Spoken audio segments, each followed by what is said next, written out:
اس بات کا انہیں شدید احساس ہے۔ انہوں نے اپنے اس احساس کو لفظوں کے پیکر میں یوں تراشا ہے: کیا مروت، کیا محبت، کیا وفا، اخلاص کیا؟ کیا مروت، کیا محبت، کیا وفا، اخلاص کیا؟ ہو گئے معدوم سب اور داستاں تک آ گئے۔ سبق ہم نے شرافت کا پڑھا تھا، کل کا قصہ تھا۔ سبق ہم نے پڑھا تھا سبق ہم نے شرافت کا پڑھا تھا، کل کا قصہ تھا۔ نہیں سوچے ہیں، مت سوچو، برا کیا ہے، بھلا کیا ہے۔ کیا احسان جس پر بھی اسی کے شر سے حیراں ہوں، کیا احسان جس پر بھی اسی کے شر سے حیراں ہوں۔ عجب دستور دنیا ہے، دیا کیا ہے، لیا کیا ہے۔ پرواز کے کلام میں آج کے انسان کی مادہ پرستی کا بھی اظہار ملتا ہے۔ خود نمائی اور خود ستائی بڑھتی جا رہی ہے۔ انسان اپنے آپ کی چاہت میں سب کچھ بھولتا جا رہا ہے۔ وہ اپنے آپ میں ایسا گم ہے کہ اسے اپنے نفع و نقصان کا بھی احساس نہیں۔ شاعر نے اس کی ترجمانی یوں کی ہے: خود کی چاہت میں ہو گئے گم یوں پتہ بھی نہ چلا، خود کی چاہت میں ہو گئے گم یوں پتہ بھی نہ چلا، کب گرے منصب سے اپنے، کب ضیاء تک آ گئے۔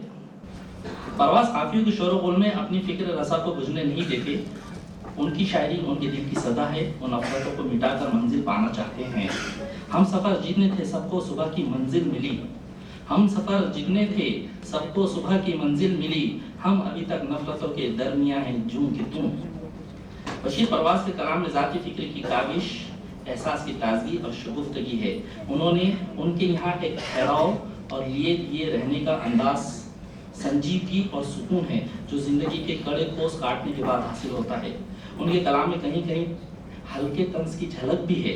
وہ ایک حساس انسان اور زمانہ شناس ہے۔ کہہ رہے ہیں: معجزہ ہو جائے گا میری صدی میں جب کوئی، معجزہ ہو جائے گا میری صدی میں جب کوئی، سچ کو سچ کہہ کر سلامت اپنا سر لے جائے گا۔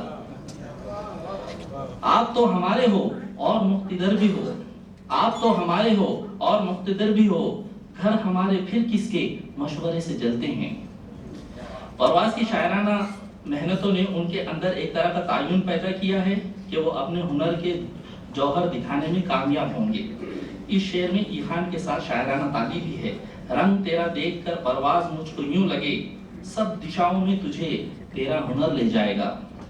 بشیر پرواز نے زمانے سے جو کچھ بھی پایا تھا اسے بڑی دیانتداری کے ساتھ لوٹا دیا۔ وہ ایک اچھے شاعر ہی نہیں بلکہ ایک اچھے انسان کی طرح ہر رنگ میں سرخرو نظر آتے ہیں۔ ان کا کلام ان کی شخصیت کی نمائندگی کرتا ہے۔ امانت داری کی مثال ملاحظہ ہو: جو کچھ تھا میرے پاس وہ تقسیم کر دیا، جو کچھ تھا میرے پاس وہ تقسیم کر دیا، میرا حساب یہ ہے کہ کچھ بھی بچا نہیں۔ میں یہاں مختصر کر رہا ہوں۔ شکریہ، خدا حافظ۔ بزم غالب نے مجھے یہاں پر مدعو کیا، جس کے لیے میں ان کی دل کی گہرائیوں سے شکریہ ادا کرتا ہوں۔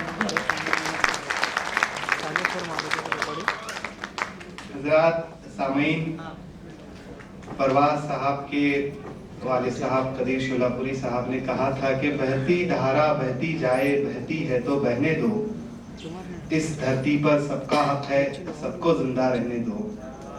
اور ابھی نوید صدیقی صاحب نے بھی اس شعر کو کوٹ کیا کہ شعر سچا ہو تو لہجہ نہیں دیکھا جاتا، اپنے محبوب کا شجرہ نہیں دیکھا جاتا، ہم غزل والے محبت ہے ہمارا مذہب، ہم سے یہ خون خرابہ نہیں دیکھا جاتا۔ حضرات، خیال کو جس خوبصورتی سے آپ تمام سامعین کے سامنے پیش کیا ہے، اس کی ترتیب، تزئین و تہذیب کو ایک خوبصورت روپ عطا کرنے میں جس نوجوان کا اہم رول ہے، اس کی طباعت میں، اس کی اشاعت میں، وہ ہیں عرفان کاریگر صاحب۔ میں آواز دیتا ہوں عرفان صاحب کو، وہ آئیں اور اس محفل کے صدر جناب حسن کمال صاحب کے ہاتھوں بزم غالب کی جانب سے اپنا تحفہ، اپنا پھولوں کا ہار قبول کریں۔ زوردار تالیوں سے ان کا استقبال کیجیے۔ مسلسل 2-3 مہینوں کی محنت سے آپ نے اس کتاب کو شہر شولاپور کی ایک ایسی واحد کتاب ہونے کا شرف بخشا ہے جسے دیکھنے کے بعد آپ یقیناً محسوس کریں گے کہ پہلی مرتبہ ایسی کتاب اس شہر سے شائع ہوئی ہے۔ عرفان کاریگر صاحب کی خدمت میں جناب حسن کمال صاحب کے ہاتھوں بزم غالب کی جانب سے